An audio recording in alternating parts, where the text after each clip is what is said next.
ಎಲ್ಲರಿಗೂ ನಮಸ್ಕಾರ ಸ್ನೇಹಿತರೆ. ಮನುಷ್ಯನ ಆರೋಗ್ಯ ರಕ್ಷಣೆಯಲ್ಲಿ ಯಾವ ಯಾವ ಆಹಾರ ಪದಾರ್ಥಗಳು ಯಾವ ಸಮಯದಲ್ಲಿ ಸಂದರ್ಭದಲ್ಲಿ ಸಹಾಯ ಮಾಡುತ್ತವೆಂದು ನಿರ್ದಿಷ್ಟವಾಗಿ ಹೇಳಲು ಬರುವುದಿಲ್ಲ. ನಾವು ಸೇವಿಸುವ ಹಲವು ಬಗೆಯ ಸೊಪ್ಪು ತರಕಾರಿಗಳ ಆರೋಗ್ಯ ಮಹತ್ವಗಳು ನಮಗೆ ಕೆಲವೊಂದು ಬಾರಿ ತಿಳಿದೇ ಇರುವುದಿಲ್ಲ. ಅಂತಹ ಗುಂಪಿಗೆ ಚಿರಪರಿಚಿತ ಇಂದಿನ ಚರ್ಚೆಯ ಬಸಳೆ ಸೊಪ್ಪು. ಮನೆಯ ಮುಂಭಾಗದ ಒಂದು ಕುಂಡದಲ್ಲಿ ಬಳ್ಳಿಯಂತೆ ಬೆಳೆದು ಪಕ್ಕದಲ್ಲೇ ಇರುವ ಯಾವುದಾದರೂ ಒಂದು ಮರಕ್ಕೆ ಸುರುಳಿ ಆಕಾರದಲ್ಲಿ ಹಬ್ಬಿ ಮನೆಯ ಅಂದವನ್ನ ಹೆಚ್ಚಿಸುವ ಬಸಳೆ ಸೊಪ್ಪಿನ ಬಳ್ಳಿ ಮನೆಮಂದಿಯ ಆರೋಗ್ಯ ರಕ್ಷಣೆಯಲ್ಲಿ ತನ್ನದೇ ಆದ ರೀತಿಯಲ್ಲಿ ನೆರವಿಗೆ ಬರುತ್ತದೆ. ಇದನ್ನ ಹಳ್ಳಿಗಾಡಿನಲ್ಲಿ ಬಚ್ಚಲೆ ಸೊಪ್ಪು ಎಂದು ಸಹ ಕರೆಯುತ್ತಾರೆ. ಇಂದು ನಾವು ಮಾತನಾಡಲಿರುವ ಬಸಳೆ ಸೊಪ್ಪು ಕೂಡ ಅಂಥದ್ದೇ ಒಂದು ಆಹಾರ. ಬಹುತೇಕ ಜನ ಬಸಳೆ ಸೊಪ್ಪನ್ನ ಸಾಮಾನ್ಯ ಸೊಪ್ಪು ಅಂತ ಅಲ್ಪವಾಗಿ ನೋಡುತ್ತಾರೆ. ಆದರೆ ಸತ್ಯ ಏನಂದ್ರೆ ಬಸಳೆ ಸೊಪ್ಪು ಸರಿಯಾಗಿ ಬಳಸಿದರೆ ಔಷಧಿಯಂತೆ ಕೆಲಸ ಮಾಡುವ ಆಹಾರ. ಈ ವಿಡಿಯೋದಲ್ಲಿ ನಾನು ಬಸಳೆ ಸೊಪ್ಪಿನ ಬಗ್ಗೆ ಆಳವಾದ ಮತ್ತು ಸ್ಪಷ್ಟವಾದ ವಿವರಣೆ ಕೊಡ್ತೀನಿ. ಹಾಗಾಗಿ ದಯವಿಟ್ಟು ವಿಡಿಯೋವನ್ನು ಕೊನೆವರೆಗೂ ಗಮನದಿಂದ ನೋಡಿ. ಆದರೆ ಅದಕ್ಕೂ ಮುಂಚೆ ನೀವಿನ್ನು ನಮ್ಮ ಚಾನಲ್ನ ಸಬ್ಸ್ಕ್ರೈಬ್ ಮಾಡ್ಕೊಂಡಿಲ್ಲ ಅಂದರೆ ಖಂಡಿತ ಈಗಲೇ ಸಬ್ಸ್ಕ್ರೈಬ್ ಮಾಡ್ಕೊಳ್ಳಿ. ಹಾಗೆ ಈ ವಿಡಿಯೋ ಇಷ್ಟ ಆದರೆ ಮರೆಯದೆ ಒಂದು ಲೈಕ್ ಕೊಡಿ. ಹೆಚ್ಚಾಗಿ ನಮ್ಮ ಭಾರತದಲ್ಲಿ ಕಂಡುಬರುವ ಈ ಸಸ್ಯ ಪಕ್ಕದ China, Ceylon, Malaysia, Africa, America ಮತ್ತು ಬ್ರೆಜಿಲ್ ದೇಶಗಳಲ್ಲಿ ಸಹ ಬೆಳವಣಿಗೆ ಹೊಂದಿರುವುದನ್ನು ಕಾಣಬಹುದು. ಇದೊಂದು ಸದಾಕಾಲ ಹಚ್ಚ ಹಸಿರಿನಿಂದ ಕಂಗೊಳಿಸುವ ಬಳ್ಳಿಯಾಗಿದ್ದು ಸುಮಾರು 9 ಮೀಟರ್ ಎತ್ತರ ಬೆಳೆಯಬಲ್ಲದು. ಬಸಳೆ ಬಳ್ಳಿಯ ಎಲೆಗಳು ನೋಡಲು ವೀಳ್ಯದೆಲೆಗಳಂತೆ ಇದ್ದು 3ರಿಂದ 9 ಸೆಂಟಿಮೀಟರ್ ಅಗಲ ಹೊಂದಿರುತ್ತವೆ.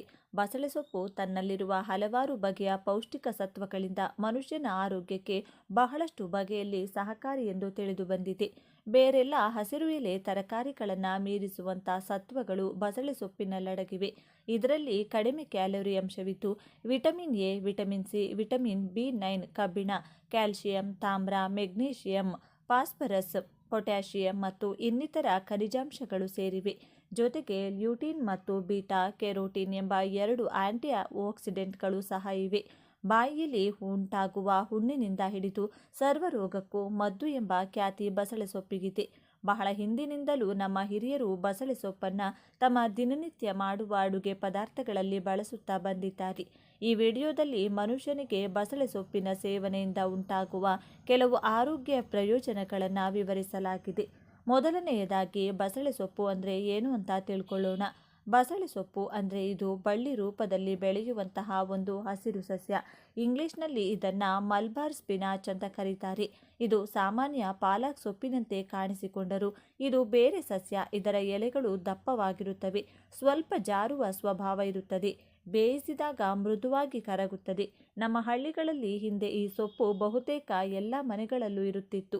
ಯಾಕಂದರೆ ಇದನ್ನು ಬೆಳೆಯಲು ಹೆಚ್ಚು ಹಣ ಬೇಕಾಗಿಲ್ಲ, ಹೆಚ್ಚು ಕಾಳಜಿ ಬೇಡ, ಬೇಗ ಬೆಳೆಯುತ್ತದೆ. ಅದಕ್ಕೆ ನಮ್ಮ ಹಿರಿಯರು ಇದನ್ನು ಬಡವರ ಪಾಲಿನ ಆರೋಗ್ಯ ಆಹಾರ ಅಂತ ಕರೀತಾ ಇದ್ರು. ಇನ್ನು ಬಸಳೆ ಸೊಪ್ಪಿನಲ್ಲಿ 2 ವಿಧಾನ ಇದೆ, ಹಸಿರು ಬಸಳೆ ಮತ್ತು ಕೆಂಪು ಬಸಳೆ. ಹಸಿರು ಬಸಳೆ ಸೊಪ್ಪಿನ ಬಗ್ಗೆ ನೋಡೋದಾದ್ರೆ ಈ ವಿಧದ ಬಸಳೆ ಸೊಪ್ಪಿನ ಎಲೆಗಳು ಸಂಪೂರ್ಣ ಹಸಿರಾಗಿರುತ್ತವೆ. ಇದನ್ನು ಅಡುಗೆಗೆ ಹೆಚ್ಚಾಗಿ ಬಳಸುತ್ತಾರೆ. ಹಸಿರು ಬಸಳೆ ರುಚಿಯಲ್ಲಿ ಮೃದುವಾಗಿರುತ್ತದೆ, ಮಕ್ಕಳಿಗೂ ಸುಲಭವಾಗಿ ಜೀರ್ಣವಾಗುತ್ತದೆ, ಸಾಂಬಾರ್, ಪಲ್ಯ, ಸಾರುಗಳಿಗೆ ಸೂಕ್ತವಾಗಿರುತ್ತದೆ. ಇನ್ನು ಕೆಂಪು ಬಸಳೆ ಕಾಂಡ ಮತ್ತು ದಂಡ ಸ್ವಲ್ಪ ಕೆಂಪು ಬಣ್ಣದಲ್ಲಿರುತ್ತದೆ. ಇನ್ನು ಕೆಂಪು ಬಸಳೆ ಔಷಧೀಯ ಗುಣ ಹೆಚ್ಚು ಹೊಂದಿರುತ್ತದೆ, ರಕ್ತ ಶುದ್ಧೀಕರಣಕ್ಕೆ ಉತ್ತಮವಾಗಿದೆ. ಆಯುರ್ವೇದದಲ್ಲಿ ಇದನ್ನು ಹೆಚ್ಚು ಬಳಸುತ್ತಾರೆ. ಈ 2 ಬಸಳೆ ಸೊಪ್ಪುಗಳು ಕೂಡ ಆರೋಗ್ಯಕ್ಕೆ ಒಳ್ಳೆಯದು. ಆದರೆ ಔಷಧೀಯವಾಗಿ ನೋಡಿದರೆ ಕೆಂಪು ಬಸಳೆ ಹೆಚ್ಚು ಶಕ್ತಿಶಾಲಿ. ಇನ್ನು ಬಸಳೆ ಸೊಪ್ಪಿನ ಪೋಷಕಾಂಶಗಳನ್ನು ಸರಳವಾಗಿ ಅರ್ಥ ಮಾಡಿಕೊಳ್ಳೋಣ. ಬಸಳೆ ಸೊಪ್ಪಿನಲ್ಲಿ ಐರನ್ ಅಂದರೆ ಕಬ್ಬಿಣಾಂಶ ಹೆಚ್ಚಾಗಿರುತ್ತದೆ. ಇದು ನಮ್ಮ ರಕ್ತಕ್ಕೆ ಅಗತ್ಯ. ದೇಹದಲ್ಲಿ ರಕ್ತ ಕಡಿಮೆ ಇದ್ದರೆ ದೌರ್ಬಲ್ಯ, ತಲೆ ಸುತ್ತು, ಆಯಾಸ ಬರುತ್ತದೆ. ಬಸಳೆ ಸೊಪ್ಪು ಈ ಸಮಸ್ಯೆ ಕಡಿಮೆ ಮಾಡಲು ಸಹಾಯ ಮಾಡುತ್ತದೆ. ಇನ್ನು ಇದರಲ್ಲಿ ಕ್ಯಾಲ್ಸಿಯಂ ಇರುತ್ತದೆ. ಎಲುಬುಗಳು ಬಲವಾಗಿರಲು ಇದು ಅಗತ್ಯ. ಹೆಣ್ಣು ಮಕ್ಕಳು ಮತ್ತು ಹಿರಿಯರಿಗೆ ಇದು ಬಹಳ ಮುಖ್ಯ. ಮೂರನೆಯದು ಫೈಬರ್. ಜೀರ್ಣಕ್ರಿಯೆ ಸರಿಯಾಗಿ ನಡೆಯಲು ಫೈಬರ್ ಬೇಕು. ಬಸಳೆ ಸೊಪ್ಪು ಹೊಟ್ಟೆ ಸಮಸ್ಯೆಯನ್ನು ಕಡಿಮೆ ಮಾಡುತ್ತದೆ. 4ನೇದು ವಿಟಮಿನ್ ಎ. ಕಣ್ಣುಗಳ ಆರೋಗ್ಯಕ್ಕೆ ಇದು ಬೇಕು. ದೃಷ್ಟಿ ಶಕ್ತಿ ಕಾಪಾಡಲು ಇದು ಸಹಾಯ ಮಾಡುತ್ತದೆ. 5ನೇದು ವಿಟಮಿನ್ ಸಿ. ದೇಹದ ರೋಗ ನಿರೋಧಕ ಶಕ್ತಿ ಹೆಚ್ಚು ಮಾಡೋಕೆ ಇದು ಸಹಾಯ ಮಾಡುತ್ತದೆ. ಇವೆಲ್ಲದರ ಜೊತೆಗೆ ಈ ಸೊಪ್ಪಿನಲ್ಲಿ ಕ್ಯಾಲೋರಿ ತುಂಬ ಕಡಿಮೆ ಅಂದರೆ ತೂಕ ಹೆಚ್ಚಾದರೆ ಆರೋಗ್ಯವನ್ನು ಪಡೆದುಕೊಳ್ಳಬಹುದು. ಇನ್ನು ದೇಹದ ಒಳಗೆ ಬಸಳೆ ಸೊಪ್ಪು ಹೇಗೆ ಕೆಲಸ ಮಾಡುತ್ತದೆ ಅಂತ ನೋಡೋಣ. ಬಸಳೆ ಸೊಪ್ಪು ತಿಂದಾಗ ಇದು ನೇರವಾಗಿ ಒಂದೇ ಅಂಗಕ್ಕೆ ಕೆಲಸ ಮಾಡುವುದಿಲ್ಲ. ಇದು ದೇಹದ ಒಳಗೆ ಹಂತ ಹಂತವಾಗಿ ಕೆಲಸ ಮಾಡುತ್ತದೆ. ಮೊದಲು ಜೀರ್ಣಕ್ರಿಯೆ ಸುಧಾರಿಸುತ್ತದೆ, ನಂತರ ರಕ್ತ ಶುದ್ಧವಾಗುತ್ತದೆ. ಅದಾದ ಮೇಲೆ ದೇಹಕ್ಕೆ ಶಕ್ತಿ ಬರುತ್ತದೆ. ಅದರ ಪರಿಣಾಮ ದಣಿವು ಕಡಿಮೆ, ಮನಸ್ಸು ಹಗುರ, ದೇಹ ಚುರುಕು.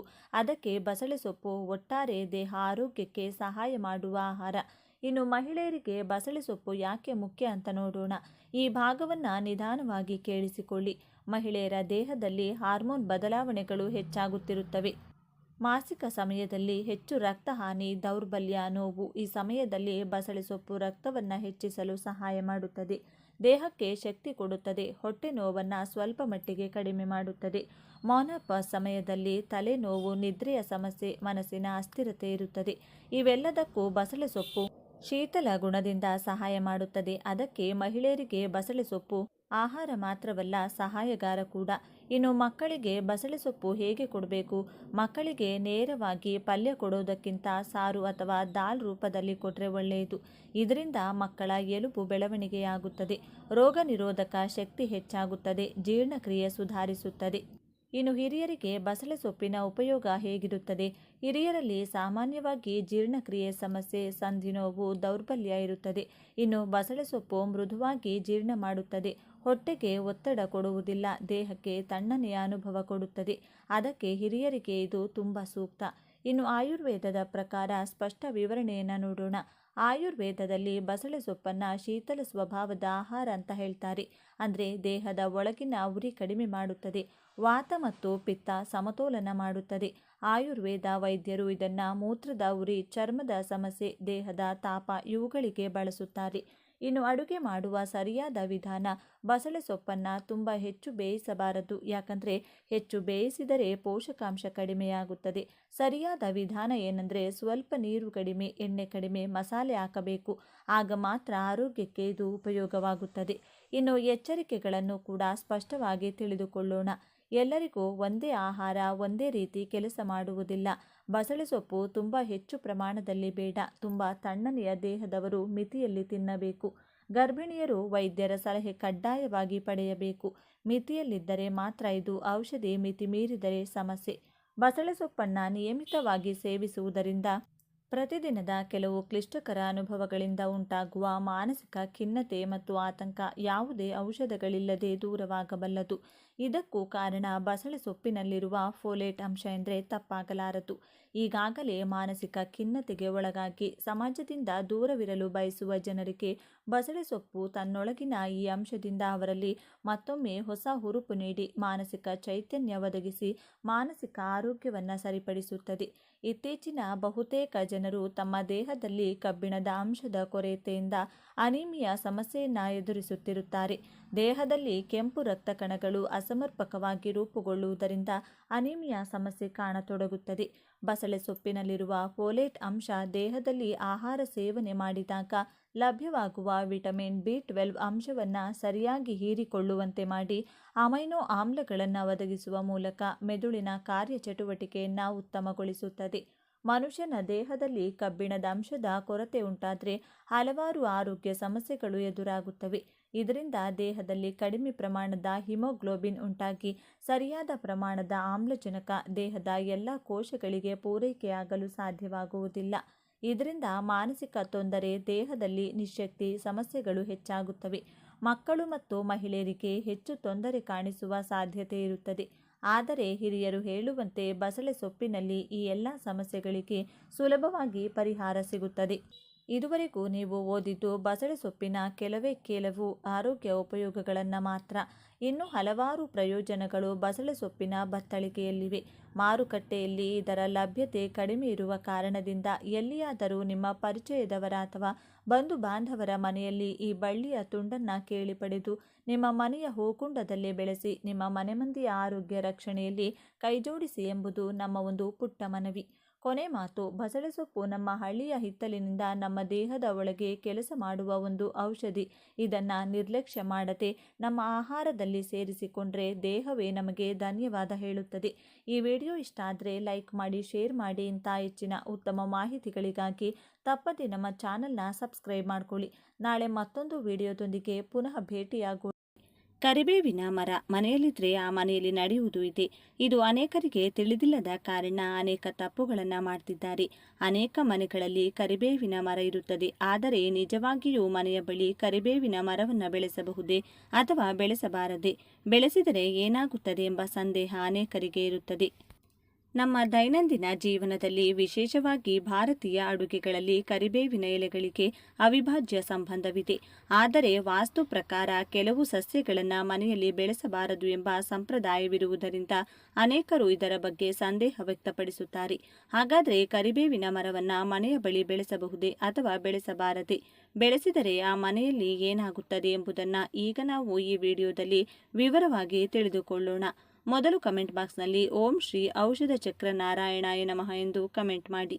ಏಕೆಂದರೆ ಈ ಭೂಮಿಯ ಮೇಲಿರುವ ಎಲ್ಲ ಔಷಧೀಯ ಸಸ್ಯಗಳಿಗೆ ಆ ನಾರಾಯಣನೇ ಅಧಿಪತಿ. ಆದ್ದರಿಂದ ಶ್ರೀ ಔಷಧ ಚಕ್ರ ನಾರಾಯಣಾಯ ನಮಃ ಎಂದು ಕಮೆಂಟ್ ಮಾಡಿ. ಹಾಗೆ ಈ ವಿಡಿಯೋಗೆ ಒಂದು ಲೈಕ್ ಕೊಟ್ಟು ನಮ್ಮ ಚಾನಲ್ನ ಸಬ್ಸ್ಕ್ರೈಬ್ ಮಾಡಿಕೊಂಡು ನಮಗೆ ಬೆಂಬಲ ನೀಡಿ. ಈ ವಿಶಾಲ ಜಗತ್ತಿನಲ್ಲಿ ನಮ್ಮ ಕಣ್ಣಿಗೆ ಕಾಣದ ಶಕ್ತಿಗಳು ಮತ್ತು ಪ್ರಕೃತಿಯ ರಹಸ್ಯಗಳು ಅನೇಕ ಅಡಗಿವೆ. ನಿಮ್ಮ ಮನೆಯ ಆವರಣದಲ್ಲಿರುವ ಕೆಲವು ಸಸ್ಯಗಳ ಹಿಂದಿರುವ ಆಧ್ಯಾತ್ಮಿಕ ಮತ್ತು ಆರೋಗ್ಯ ಶಕ್ತಿಯ ಬಗ್ಗೆ ತಿಳಿದರೆ ನೀವು ನಿಜವಾಗಿಯೂ ಆಶ್ಚರ್ಯಚಕಿತರಾಗುವಿರಿ. ಅನೇಕ ಜನರು ತಮ್ಮ ಜೀವನದಲ್ಲಿ ಕಷ್ಟಪಟ್ಟು ಗಳಿಸಿದ ಆಸ್ತಿಯನ್ನು ಇದ್ದಕ್ಕಿದ್ದಂತೆ ಕಳೆದುಕೊಳ್ಳುತ್ತಾರೆ. ಬಹಳ ಶ್ರೀಮಂತ ಕುಟುಂಬಗಳು ಸಹ ಸಾಲದ ಸುಳಿಯಲ್ಲಿ ಸಿಲುಕಿ ದಿಕ್ಕು ತೋಚದ ಸ್ಥಿತಿಯಲ್ಲಿರುವುದನ್ನು ನಾವು ನೋಡುತ್ತೇವೆ. ಇದು ಏಕೆ ಹೀಗಾಗುತ್ತದೆ ಎಂದು ನೀವು ಎಂದಾದರೂ ಆಳವಾಗಿ ಯೋಚಿಸಿದ್ದೀರಾ? ನಮ್ಮ ಹಿರಿಯರು ಪ್ರತಿ ಮನೆಯ ಮುಂದೆ ಅಥವಾ ಹಿತ್ತಲಿನಲ್ಲಿ ಕರಿಬೇವಿನ ಗಿಡ ಇರಬೇಕು ಎಂದು ಏಕೆ ಅಷ್ಟು ಒತ್ತಾಯಿಸುತ್ತಿದ್ದರು ಎಂದು ನಿಮಗೆ ತಿಳಿದಿದೆ. ಏಕೆಂದರೆ ಕರಿಬೇವಿನ ಗಿಡ ಮನೆಯಲ್ಲಿದ್ದರೆ ಆಸ್ತಿಗಳು ಇದ್ದಕ್ಕಿದ್ದಂತೆ ಕರಗಿ ಹೋಗುವುದಿಲ್ಲ. ಈ ವಿಷಯ ಅನೇಕರಿಗೆ ತಿಳಿದಿಲ್ಲ. ಕರಿಬೇವು ಕೇವಲ ಅಡುಗೆಯಲ್ಲಿ ರುಚಿಗಾಗಿ ಬಳಸುವ ಎಲೆ ಮಾತ್ರವಲ್ಲ, ಅದು ಅದ್ಭುತವಾದ ಐಶ್ವರ್ಯ. ಇದು ನಿಮ್ಮ ಮನೆಯಲ್ಲಿದ್ದರೆ ನಿಂತು ಹೋದ ಹಣದ ಹರಿವು ಮತ್ತೆ ವೇಗವನ್ನು ಪಡೆಯುತ್ತದೆ ಎಂದು ಪರಿಹಾರ ಶಾಸ್ತ್ರ ಹೇಳುತ್ತದೆ. ಯಾರು ಒಂದು ಕಾಲದಲ್ಲಿ ಅದ್ಭುತವಾಗಿ ಸಂಪಾದಿಸಿ ಈಗ ₹1ಗಾಗಿ ಕಷ್ಟಪಡುತ್ತಿದ್ದಾರೋ, ಯಾರಿಗೆ ಕೈಗೆ ಬಂದ ಉದ್ಯೋಗ ಕೈತಪ್ಪಿ ಹೋಗಿದೆಯೋ, ಯಾರಿಗೆ ವ್ಯಾಪಾರದಲ್ಲಿ ಅನಿರೀಕ್ಷಿತ ನಷ್ಟಗಳು ಬರುತ್ತಿವೆಯೋ ಅವರೆಲ್ಲರಿಗೂ ಕರಿಬೇವಿನ ಗಿಡ ಒಂದು ಆಶಾದೀಪ. ನಿಮ್ಮ ಮನೆಯ ಆವರಣದಲ್ಲಿ ಒಂದು ಕರಿಬೇವಿನ ಗಿಡವನ್ನು ನೆಟ್ಟು ನೋಡಿ. ಆ ಗಿಡ ಬೆಳೆದು ದೊಡ್ಡದಾದಂತೆ ನಿಮ್ಮ ಮನೆಗೆ ಹಣದ ಹರಿವು ಕೂಡ ಹಂತ ಹಂತವಾಗಿ ಹೆಚ್ಚಾಗುತ್ತದೆ. ನಮ್ಮ ಪೂರ್ವಿಕರ ಕಾಲದಲ್ಲಿ ಪ್ರತಿ ಮನೆಯಲ್ಲಿ ಹಾಲು ಮತ್ತು ಬೆಳೆಗಳು ಸಮೃದ್ಧವಾಗಿರಲು ಮುಖ್ಯ ಕಾರಣವೆಂದರೆ ಅವರು ಪ್ರಕೃತಿಯೊಂದಿಗೆ ಬೆರೆತು ಇಂತಹ ಅದೃಷ್ಟವನ್ನು ನೀಡುವ ಸಸ್ಯಗಳನ್ನು ಬೆಳೆಸುತ್ತಿದ್ದರು. ಕರಿಬೇವಿನ ಗಿಡವನ್ನು ಮನೆಗೆ ಅದೃಷ್ಟ ದೇವತೆ ಎಂದು ಪರಿಗಣಿಸಲಾಗುತ್ತದೆ. ಇದು ನಿಮ್ಮ ಮನೆಯ ಸುತ್ತಲಿನ ನಕಾರಾತ್ಮಕ ಶಕ್ತಿಯನ್ನು ಹೀರಿಕೊಂಡು ಮನೆಯಲ್ಲಿ ಸಕಾರಾತ್ಮಕ ವಾತಾವರಣವನ್ನು ಸೃಷ್ಟಿಸುತ್ತದೆ. ನಿಮ್ಮ ಮನೆಯಲ್ಲಿ ಆರ್ಥಿಕ ಸಮಸ್ಯೆಗಳು ತಾಂಡವವಾಡುತ್ತಿದ್ರೆ, ಸಾಲದ ಬಾಧೆಗಳು ನಿಮ್ಮನ್ನ ಕಾಡುತ್ತಿದ್ರೆ ತಕ್ಷಣ ಒಂದು ಕರಿಬೇವಿನ ಗಿಡವನ್ನು ತಂದು ಶುಭ್ರವಾದ ಸ್ಥಳದಲ್ಲಿ ನೆಡಿ. ಪ್ರತಿದಿನ ಭಕ್ತಿಯಿಂದ ನೀರು ಹಾಕಿ ಅದು ಆರೋಗ್ಯವಾಗಿ ಬೆಳೆಯುವಂತೆ ನೋಡಿಕೊಳ್ಳಿ. ಆ ಮರ ಎಷ್ಟು ಹಸಿರಾಗಿ ಸಮೃದ್ಧವಾಗಿ ಬೆಳೆಯುತ್ತದೆಯೋ ನಿಮ್ಮ ಸಂಪಾದನೆಯು ಅಷ್ಟೇ ವೇಗವಾಗಿ ಮತ್ತೆ ಹೆಚ್ಚಾಗುತ್ತದೆ. ಇದು ನಮ್ಮ ಪೂರ್ವಜರು ಅನುಭವದಿಂದ ತಿಳಿದುಕೊಂಡ ಸತ್ಯ. ಆದರೆ ಕೇವಲ ಆಧ್ಯಾತ್ಮಿಕವಾಗಿ ಮಾತ್ರವಲ್ಲದೆ ಆರೋಗ್ಯದ ದೃಷ್ಟಿಯಿಂದಲೂ ಕರಿಬೇವಿನ ಎಲೆಗಳು ಮಾಡುವ ಪ್ರಯೋಜನಗಳನ್ನು ತಿಳಿದರೆ ನೀವು ಖಂಡಿತವಾಗಿಯೂ ಆಶ್ಚರ್ಯಪಡುತ್ತೀರಿ. ಏಕೆಂದರೆ ನಾವು ಪ್ರತಿದಿನದ ಆಹಾರದಲ್ಲಿ ಇದನ್ನು ತೆಗೆದುಹಾಕಿ ಎಷ್ಟು ದೊಡ್ಡ ತಪ್ಪು ಮಾಡ್ತಿದ್ದೇವೆ ಎಂದು ಆಗ ಅರ್ಥವಾಗುತ್ತದೆ. ಪ್ರಸ್ತುತ ಕಾಲದಲ್ಲಿ ವಾಯು ಮಾಲಿನ್ಯ ಮತ್ತು ಹೊಸ ಹೊಸ ವೈರಸ್ಗಳು ಜಗತ್ತನ್ನು ಹೇಗೆ ನಡುಗಿಸುತ್ತೆ ಎಂದು ನಮಗೆಲ್ಲರಿಗೂ ತಿಳಿದಿದೆ. ಗಾಳಿಯ ಮೂಲಕ ಹರಡುವ ರೋಗಗಳು ನಮ್ಮ ಪ್ರಾಣಕ್ಕೆ ಅಪಾಯ ತರುತ್ತಿವೆ. ಇಂತಹ ಭಯಾನಕ ಸಮಯದಲ್ಲಿ ಕರಿಬೇವಿನ ಮರ ನಿಮ್ಮ ಮನೆಯಲ್ಲಿದ್ದರೆ ಅದು ರಕ್ಷಣಾ ಕವಚದಂತೆ ಕೆಲಸ ಮಾಡುತ್ತದೆ. ಕರಿಬೇವಿನ ಮರದಿಂದ ಬೀಸುವ ಗಾಳಿಯಲ್ಲಿರುವ ಅಣುಗಳು ವಾತಾವರಣದಲ್ಲಿರುವ ವಿಷಕಾರಿ ಅನಿಲಗಳನ್ನು ಶುದ್ಧೀಕರಿಸುವ ಅದ್ಭುತ ಶಕ್ತಿಯನ್ನು ಹೊಂದಿರುತ್ತವೆ. ಇದು ಗಾಳಿಯಲ್ಲಿರುವ ಹಾನಿಕಾರಕ ವೈರಸ್ಗಳು ಮತ್ತು ಬ್ಯಾಕ್ಟೀರಿಯಾಗಳನ್ನು ನಾಶಪಡಿಸಿ ನಿಮಗೆ ಶುದ್ಧ ಪ್ರಾಣವಾಯುವನ್ನು ಒದಗಿಸುತ್ತದೆ. ಮುಖ್ಯವಾಗಿ ನಿಮ್ಮ ಮನೆಯಲ್ಲಿ ಚಿಕ್ಕ ಮಕ್ಕಳು ಮತ್ತು ವೃದ್ಧರು ಇದ್ದರೆ ಈ ಮರ ನಿಮ್ಮ ಮನೆಯಲ್ಲಿರುವುದು ಕಡ್ಡಾಯ. ಏಕೆಂದರೆ ಅವರಲ್ಲಿ ರೋಗ ನಿರೋಧಕ ಶಕ್ತಿ ಕಡಿಮೆ ಇರುತ್ತದೆ. ಆದ್ದರಿಂದ ಹೊರಗಿನಿಂದ ಬರುವ ಸೋಂಕುಗಳು ಅವರನ್ನು ಬೇಗನೆ ಆಕ್ರಮಿಸುತ್ತದೆ. ಕರಿಬೇವಿನ ಮರ ಆ ವೈರಲ್ ಸೋಂಕುಗಳು ನಿಮ್ಮ ಮನೆಯ ಹತ್ತಿರಕ್ಕೂ ಬರದಂತೆ ತಡೆಯುತ್ತದೆ. ಅದಕ್ಕಾಗಿಯೇ ಪೂರ್ವ ಕಾಲದಲ್ಲಿ ಹಳ್ಳಿಗಳಲ್ಲಿ ಜ್ವರಗಳು ಹರಡಿದಾಗ ಕರಿಬೇವಿನ ತೋರಣಗಳನ್ನು ಕಟ್ಟುತ್ತಿದ್ದರು.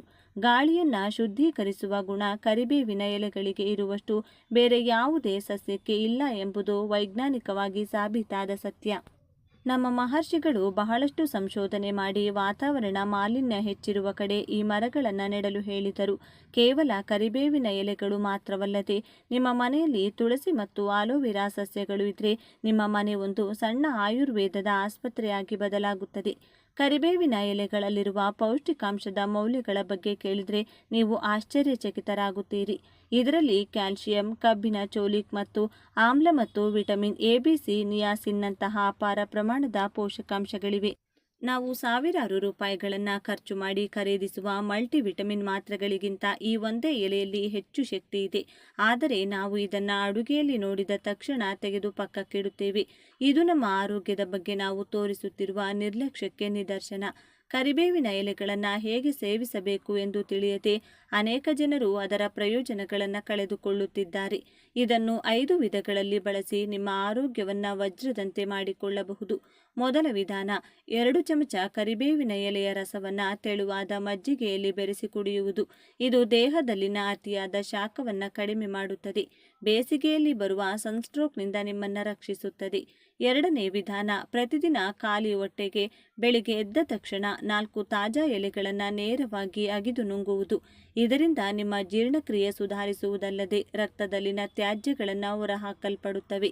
ಮೂರನೇ ವಿಧಾನ, ಕರಿಬೇವಿನ ಎಲೆಯ ಯಾರು ತೂಕ ಇಳಿಸಿಕೊಳ್ಳಲು ಬಯಸುತ್ತಾರೋ ಅವರು ಕರಿಬೇವಿನ ಎಲೆಗಳನ್ನು ನೀರಿನಲ್ಲಿ ಕುದಿಸಿ ಆ ಕಷಾಯವನ್ನು ಕುಡಿದರೆ ದೇಹದಲ್ಲಿನ ಕೊಬ್ಬು ಮಂಜುಗಡ್ಡೆಯಂತೆ ಕರಗಿ ಹೋಗುತ್ತದೆ. ನಾಲ್ಕನೇ ವಿಧಾನ, ಶುಂಠಿ ಮತ್ತು ನಿಂಬೆ ರಸದೊಂದಿಗೆ ಬೆರೆಸಿ ಜ್ಯೂಸ್ ರೂಪದಲ್ಲಿ ಸೇವಿಸುವುದು. ಇದು ದೇಹದ ರೋಗ ನಿರೋಧಕ ಶಕ್ತಿಯನ್ನು ಅತಿ ಹೆಚ್ಚಿಸುತ್ತದೆ. ಐದನೇ ವಿಧಾನ, ಕರಿಬೇವಿನ ಪುಡಿ. ಅನ್ನದ ಮೊದಲ ತುತ್ತಿನಲ್ಲಿ ಕರಿಬೇವಿನ ಪುಡಿಯನ್ನು ತುಪ್ಪದೊಂದಿಗೆ ಬೆರೆಸಿ ಸೇವಿಸಿದರೆ ಕಣ್ಣಿನ ದೃಷ್ಟಿ ಅದ್ಭುತವಾಗಿ ಸುಧಾರಿಸುತ್ತದೆ. ಪ್ರಸ್ತುತ ಕಾಲದಲ್ಲಿ ಸಾಫ್ಟ್ವೇರ್ ಉದ್ಯೋಗಿಗಳು ಮತ್ತು ವಿದ್ಯಾರ್ಥಿಗಳು ಗಂಟೆಗಟ್ಟಲೆ ಕಂಪ್ಯೂಟರ್ಗಳು ಮತ್ತು ಮೊಬೈಲ್ ಫೋನ್ಗಳ ಮುಂದೆ ಕುಳಿತಿರುತ್ತಾರೆ. ಇದರಿಂದ ಕಣ್ಣಿನ ನರಗಳು ತೀವ್ರ ಆಯಾಸಕ್ಕೆ ಒಳಗಾಗುತ್ತಿವೆ. ಚಿಕ್ಕ ವಯಸ್ಸಿನಲ್ಲಿಯೇ ಕನ್ನಡಕ ಬರುತ್ತದೆ. ಇಂಥವರು ತಾಜಾ ಕರಿಬೇವಿನ ಎಲೆಗಳನ್ನು ಕಣ್ಣುಗಳ ಮೇಲೆ ಇಟ್ಟುಕೊಂಡು ಸ್ವಲ್ಪ ಸಮಯ ವಿಶ್ರಾಂತಿ ತೆಗೆದುಕೊಂಡ್ರೆ ಕಣ್ಣಿನ ನರಗಳು ಉತ್ತೇಜಿತವಾಗುತ್ತವೆ. ಕರಿಬೇವಿನ ಎಲೆಗಳಲ್ಲಿರುವ ವಿಟಮಿನ್ ಎ ಕಣ್ಣಿನ ರೆಟಿನಾವನ್ನು ರಕ್ಷಿಸುತ್ತದೆ. ರಾತ್ರಿ ಕುರುಡುತನದಂತಹ ಸಮಸ್ಯೆಗಳನ್ನು ಸಹ ತಡೆಯುತ್ತದೆ. ಮತ್ತೊಂದು ಭಯಾನಕ ಸಮಸ್ಯೆ ಮೂಲವ್ಯಾಧಿ ಅಥವಾ ಪೈಲ್ಸ್. ಈ ಸಮಸ್ಯೆಯಿಂದ ಬಳಲುತ್ತಿರುವವರು ಅನುಭವಿಸುವ ಶಸ್ತ್ರಚಿಕಿತ್ಸೆ ಮಾಡಿಸಿಕೊಂಡರೂ ಮತ್ತೆ ಮತ್ತೆ ಬರುವ ಈ ಸಮಸ್ಯೆಗೆ ಕರಿಬೇವಿನ ಎಲೆಗಳಲ್ಲಿ ಪರಿಹಾರವಿದೆ. ಎಳೆಯ ಕರಿಬೇವಿನ ಎಲೆಗಳ ರಸವನ್ನು ಜೇನುತುಪ್ಪದೊಂದಿಗೆ ಬೆರೆಸಿ ಪ್ರತಿದಿನ ಸೇವಿಸಿದರೆ ಮೂಲವ್ಯಾಧಿ ಸಮಸ್ಯೆ ಮೂಲದಿಂದಲೇ ಕಡಿಮೆಯಾಗುತ್ತದೆ. ಇದು ನಿಮ್ಮ ಕರುಳಿನಲ್ಲಿರುವ ತ್ಯಾಜ್ಯವನ್ನು ಶುದ್ಧೀಕರಿಸಿ ಮಲಬದ್ಧತೆಯನ್ನು ನಿವಾರಿಸುತ್ತದೆ. ರಕ್ತಹೀನತೆ ಇಂದು ಬಹುಪಾಲು ಮಹಿಳೆಯರನ್ನು ಕಾಡುತ್ತಿರುವ ಪ್ರಮುಖ ಸಮಸ್ಯೆ. ಆಯಾಸ, ನಿಶ್ಶಕ್ತಿ, ಸಣ್ಣ ಕೆಲಸಕ್ಕೂ ಸುಸ್ತಾಗುವುದು. ಇದರ ಲಕ್ಷಣಗಳು. ಕರಿಬೇವಿನ ಎಲೆಗಳಲ್ಲಿರುವ ಕಬ್ಬಿಣ ಮತ್ತು ಚೋಲಿಕ್ ಆಮ್ಲವು ಕೆಂಪು ರಕ್ತ ಕಣಗಳ ಬೆಳವಣಿಗೆಗೆ ಸಹಾಯ ಮಾಡಿ ನಿಮ್ಮ ರಕ್ತವನ್ನು ಹೆಚ್ಚಿಸುತ್ತದೆ. ರಕ್ತಹೀನತೆಯಿಂದ ಬಳಲುತ್ತಿರುವವರು ಕೇವಲ 1 ತಿಂಗಳ ಕಾಲ ಕರಿಬೇವಿನ ಎಲೆಗಳನ್ನು ಯಾವುದಾದರೂ ರೂಪದಲ್ಲಿ ಸೇವಿಸುತ್ತಿದ್ರೆ ಅದ್ಭುತ ಬದಲಾವಣೆಯನ್ನು ಗಮನಿಸುತ್ತೀರಾ. ಚರ್ಮದ ಸೌಂದರ್ಯದ ವಿಷಯದಲ್ಲಿಯೂ ಕರಿಬೇವಿನ ಎಲೆಗಳಿಗೆ ಸಾಟಿ ಇಲ್ಲ. ಮಾರುಕಟ್ಟೆಯಲ್ಲಿ ಸಿಗುವ ರಾಸಾಯನಿಕ ಕ್ರೀಮ್ಗಳಿಗಿಂತ ಕರಿಬೇವಿನ ಫೇಸ್ ಪ್ಯಾಕ್ ಅದ್ಭುತವಾಗಿ ಕೆಲಸ ಮಾಡುತ್ತದೆ. ಕರಿಬೇವಿನ ಎಲೆಗಳನ್ನು ನುಣ್ಣಗೆ ಅರೆದು ಮುಖಕ್ಕೆ ಹಚ್ಚಿದರೆ ಮೊಡವೆಗಳು ಮತ್ತು ಕಲೆಗಳು ಮಾಯವಾಗಿ ಚರ್ಮವು ಕಾಂತಿಯುತವಾಗುತ್ತದೆ. ಅದೇ ರೀತಿ ಕೂದಲು ಉದುರುವುದು ಈ ಪೀಳಿಗೆಯ ದೊಡ್ಡ ಸಮಸ್ಯೆ. ಕರಿಬೇವಿನ ಎಣ್ಣೆಯನ್ನು ಬಳಸಿದರೆ ಕೂದಲು ಉದುರುವುದು ನಿಲ್ಲುತ್ತದೆ ಮತ್ತು ಬಿಳಿ ಕೂದಲು ಮತ್ತೆ ಕಪ್ಪಾಗುವ ಸಾಧ್ಯತೆಯೂ ಇದೆ. ಕರಿಬೇವು ಎಲೆಗಳಲ್ಲಿರುವ ಆಂಟಿ ಆಕ್ಸಿಡೆಂಟ್ಗಳು ಕೂದಲಿನ ಬುಡವನ್ನು ಬಲಪಡಿಸುತ್ತವೆ. ಇನ್ನು ಸಕ್ಕರೆ ಕಾಯಿಲೆಯ ಬಗ್ಗೆ ಹೇಳಬೇಕಾಗಿಲ್ಲ. ಭಾರತವು ವಿಶ್ವದ ಸಕ್ಕರೆ ರಾಜಧಾನಿಯಾಗುತ್ತಿದೆ. ಈ ರೋಗ ಒಮ್ಮೆ ಬಂದರೆ ಜೀವನ ಪರ್ಯಂತ ಔಷಧಿಗಳನ್ನು ತೆಗೆದುಕೊಳ್ಳಬೇಕು ಎಂದು ಅನೇಕರು ಭಯಪಡುತ್ತಾರೆ. ಆದರೆ ಆಯುರ್ವೇದದ ಪ್ರಕಾರ ಕರಿಬೇವಿನ ಎಲೆಗಳು ಸಕ್ಕರೆ ಕಾಯಿಲೆ ಇರುವವರಿಗೆ ವರವಾಗಿದೆ. ಪ್ರತಿದಿನ ಬೆಳಗ್ಗೆ ಖಾಲಿ ಹೊಟ್ಟೆಯಲ್ಲಿ ಕರಿಬೇವಿನ ಎಲೆಗಳನ್ನು ಅಗೆಯುವುದರಿಂದ ರಕ್ತದಲ್ಲಿನ ಸಕ್ಕರೆ ಮಟ್ಟವು ಅದ್ಭುತವಾಗಿ ನಿಯಂತ್ರಣದಲ್ಲಿರುತ್ತದೆ. ಇದು ನಿಮ್ಮ ಮೇದೋಜೀರಕ ಗ್ರಂಥಿಯನ್ನು ಉತ್ತೇಜಿಸುತ್ತದೆ ಮತ್ತು ನೈಸರ್ಗಿಕವಾಗಿ ಇನ್ಸುಲಿನ್ ಉತ್ಪಾದನೆಯಾಗುವಂತೆ ಮಾಡುತ್ತದೆ. ನೀವು ಎಷ್ಟೇ ಸಂಪಾದಿಸಿದರೂ ಮನೆಯಲ್ಲಿ ಶಾಂತಿ ಇಲ್ಲದಿದ್ದರೆ ಆ ಸಂಪಾದನೆ ವ್ಯರ್ಥ. ಕರಿಬೇವಿನ ಎಲೆಗಳು ನಿಮ್ಮ ಮೆದುಳನ್ನು ಶಾಂತವಾಗಿಡಲು ಸಹ ಸಹಾಯ ಮಾಡುತ್ತದೆ. ಇದು ಮಾನಸಿಕ ಒತ್ತಡ ಮತ್ತು ಆತಂಕವನ್ನು ಕಡಿಮೆ ಮಾಡುತ್ತದೆ. ಕರಿಬೇವಿನ ಎಲೆಗಳ ವಾಸನೆಯನ್ನು ಉಸಿರಾಡುವುದರಿಂದ ಮೆದುಳಿನ ನರಗಳು ವಿಶ್ರಾಂತಿಯನ್ನು ಪಡೆಯುತ್ತವೆ. ಅದಕ್ಕಾಗಿಯೇ ಇದನ್ನು ಸುಗಂಧಭರಿತ ಸಸ್ಯ ಎಂದು ಕರೆಯಲಾಗುತ್ತದೆ. ಯಾವ ಮನೆಯಲ್ಲಿ ಹಸಿರು ಕರಿಬೇವಿನ ಗಿಡ ಸಮೃದ್ಧವಾಗಿ ಬೆಳೆಯುತ್ತದೆಯೋ ಆ ಮನೆಯಲ್ಲಿ ಸಂಪತ್ತಿಗೆ ಎಂದಿಗೂ ಕೊರತೆ ಇರುವುದಿಲ್ಲ. ಮಹಾಲಕ್ಷ್ಮೀ ದೇವಿಗೆ ಈ ಸಸ್ಯವು ಅತ್ಯಂತ ಪ್ರಿಯವಾದ್ದರಿಂದ ಇದನ್ನು ಭಕ್ತಿಯಿಂದ ಬೆಳೆಸುವವರ ಮನೆಯಲ್ಲಿ ಲಕ್ಷ್ಮೀ ದೇವಿಯು ನೆಲೆಸಿ ಧನಧಾನ್ಯಗಳು ವೃದ್ಧಿಯಾಗುತ್ತವೆ. ಕೇವಲ ಸಂಪತ್ತು ಮಾತ್ರವಲ್ಲದೆ ಇದು ರಕ್ಷಣಾ ಕವಚದಂತೆ ಕಾರ್ಯನಿರ್ವಹಿಸುತ್ತದೆ. ನಮ್ಮ ಮನೆಯ ಮೇಲೆ ಬರುವ ಯಾವುದೇ ದುಷ್ಟಶಕ್ತಿಗಳು, ಧೂಳು ಅಥವಾ ಹೊರಗಿನಿಂದ ಬರುವ ನಕಾರಾತ್ಮಕ ಶಕ್ತಿಗಳು ಮನೆಗೆ ಪ್ರವೇಶಿಸದಂತೆ ಈ ಸಸ್ಯವು ತಡೆಯುತ್ತದೆ. ಮನೆಯ ಆವರಣದಲ್ಲಿ ಕರಿಬೇವಿನ ಗಿಡ ಇರುವುದರಿಂದ ಆ ಸ್ಥಳವೆಲ್ಲ ಪವಿತ್ರವಾಗುತ್ತದೆ. ವಾಸ್ತು ಪ್ರಕಾರವು ಕರಿಬೇವಿನ ಗಿಡಕ್ಕೆ ಬಹಳ ಮಹತ್ವವಿದೆ. ಅನೇಕ ಜನರು ತಮ್ಮ ಮನೆಯಲ್ಲಿ ವಾಸ್ತು ದೋಷಗಳಿವೆ ಎಂದು ಚಿಂತಿಸುತ್ತಾರೆ ಮತ್ತು ಇದರಿಂದಾಗಿ ತೊಂದರೆಗಳನ್ನು ಎದುರಿಸುತ್ತಿದ್ದಾರೆ. ಆದರೆ ಮನೆಯಲ್ಲಿ ಕರಿಬೇವಿನ ಗಿಡವನ್ನು ಬೆಳೆಸುವುದರಿಂದ ಅಲ್ಲಿರುವ ಯಾವುದೇ ವಾಸ್ತು ದೋಷಗಳು ಕ್ರಮೇಣ ನಿವಾರಣೆಯಾಗುತ್ತವೆ. ಇದು ಮನೆಯ ಸುತ್ತಲಿನ ವಾತಾವರಣವನ್ನು ಶುದ್ಧೀಕರಿಸಿ ಸಕಾರಾತ್ಮಕ ಶಕ್ತಿಯನ್ನು ತುಂಬುತ್ತದೆ. ಕರಿಬೇವಿನ ಗಿಡವಿರುವ ಮನೆಯಲ್ಲಿ ವಾಸಿಸುವವರಿಗೆ ಅನಾರೋಗ್ಯ ಸಮಸ್ಯೆಗಳು ಬರುವ ಸಾಧ್ಯತೆ ಬಹಳ ಕಡಿಮೆ. ಆ ಎಲೆಗಳನ್ನು ನಿತ್ಯ ಆಹಾರದಲ್ಲಿ ಸೇವಿಸುವುದರಿಂದ ಜೀರ್ಣಕ್ರಿಯೆ ಸುಧಾರಿಸುವುದಲ್ಲದೆ ಕಣ್ಣಿನ ದೃಷ್ಟಿ ಸುಧಾರಿಸುತ್ತದೆ, ಕೂದಲು ಬಲಗೊಳ್ಳುತ್ತದೆ ಮತ್ತು ರಕ್ತ ಶುದ್ಧಿಯಾಗುತ್ತದೆ. ಇದರಿಂದ ದೀರ್ಘಕಾಲದ ಕಾಯಿಲೆಗಳು ಹತ್ತಿರ ಸುಳಿಯುವುದಿಲ್ಲ. ಕರಿಬೇವಿನ ಗಾಳಿಯನ್ನು ಉಸಿರಾಡುವುದರಿಂದಲೂ ಮಾನಸಿಕ ಶಾಂತಿ ದೊರೆಯುತ್ತದೆ. ಆದ್ದರಿಂದ ಜಾಗವಿಲ್ಲ ಎಂದು ನೆಪ ಹೇಳದೆ ಪ್ರತಿಯೊಬ್ಬರೂ ಕನಿಷ್ಠ ಒಂದು ಸಣ್ಣ ಕುಂಡದಲ್ಲಿಯಾದರೂ ಕರಿಬೇವಿನ ಗಿಡವನ್ನು ಬೆಳೆಸಬೇಕು. ನಮ್ಮ ಪೂರ್ವಜರು ಮನೆಗೊಂದು ಕರಿಬೇವಿನ ಗಿಡವನ್ನು ಬೆಳೆಸುತ್ತಿದ್ದರು. ಹಾಗೆ ಮನೆಯಲ್ಲಿ ಕರಿಬೇವಿನ ಗಿಡವನ್ನು ಬೆಳೆಸಿದರೆ ಆ ಮನೆಯಲ್ಲಿ ಹಾಲು ಮತ್ತು ಧಾನ್ಯಗಳು ಸಮೃದ್ಧವಾಗಿರುತ್ತಿದ್ದವು. ಇದು ನಿಮ್ಮ ಮನೆಗೆ ಲಕ್ಷ್ಮಿ ಕಟಾಕ್ಷವನ್ನು ನೀಡುವುದರ ಜೊತೆಗೆ ನಿಮ್ಮ ಕುಟುಂಬವನ್ನು ದೃಷ್ಟಿ ತಾಗದಂತೆ ಮತ್ತು ರೋಗಗಳ ಬಲೆಗೆ ಬೀಳದಂತೆ ಕಾಪಾಡುತ್ತದೆ. ಪ್ರತಿದಿನ ಆ ಗಿಡಕ್ಕೆ ನೀರು ಹಾಕಿ ಜಾಗರೂಕತೆಯಿಂದ ನೋಡಿಕೊಂಡ್ರೆ ಅದು ನಿಮ್ಮ ಜೀವನದಲ್ಲಿ ಹಸಿರು ಮತ್ತು ಸಂತೋಷವನ್ನು ತುಂಬುತ್ತದೆ. ಆದ್ದರಿಂದ ಇಂದೇ ಸಂಕಲ್ಪ ಮಾಡಿ ನಿಮ್ಮ ಮನೆಯ ಸುತ್ತಮುತ್ತ ಕರಿಬೇವಿನ ಗಿಡವನ್ನು ನೆಡಿ. ಅದು ನೀಡುವ ಅದ್ಭುತ ಫಲಿತಾಂಶಗಳನ್ನು ನೀವೇ ಗಮನಿಸುತ್ತೀರಿ. ಈ ಮಾಹಿತಿ ನಿಮಗೆ ಉಪಯುಕ್ತವಾಗಿದ್ದರೆ ದಯವಿಟ್ಟು ಈ ವಿಡಿಯೋವನ್ನು ನಿಮ್ಮ ಸ್ನೇಹಿತರು ಮತ್ತು ಕುಟುಂಬದವರೊಂದಿಗೆ ಹಂಚಿಕೊಳ್ಳಿ. ಈ ಮೂಲಕ ಅವರಿಗೂ ಒಂದು ಉತ್ತಮ ಜೀವನವನ್ನು ರೂಪಿಸಿಕೊಳ್ಳಲು ಸಹಾಯ ಮಾಡಿ. ನಮ್ಮ ಈ ಚಾನೆಲ್ನ ಸಬ್ಸ್ಕ್ರೈಬ್ ಮಾಡುವ ಮೂಲಕ ನಮಗೆ ಮತ್ತಷ್ಟು ಪ್ರೋತ್ಸಾಹ ನೀಡಿ. ಇಂತಹ ಮತ್ತಷ್ಟು ಅದ್ಭುತವಾದ ಮತ್ತು ನಿಗೂಢವಾದ ವಿಷಯಗಳೊಂದಿಗೆ ಮುಂದಿನ ವಿಡಿಯೋದಲ್ಲಿ ಮತ್ತೆ ಭೇಟಿಯಾಗೋಣ. ಅಲ್ಲಿಯವರೆಗೆ ನಿಮ್ಮ ಆರೋಗ್ಯ ಮತ್ತು ನಿಮ್ಮ ಮನೆಯ ವಾಸ್ತುವಿನ ಬಗ್ಗೆ ಜಾಗರೂಕರಾಗಿರಿ. ಧನ್ಯವಾದಗಳು.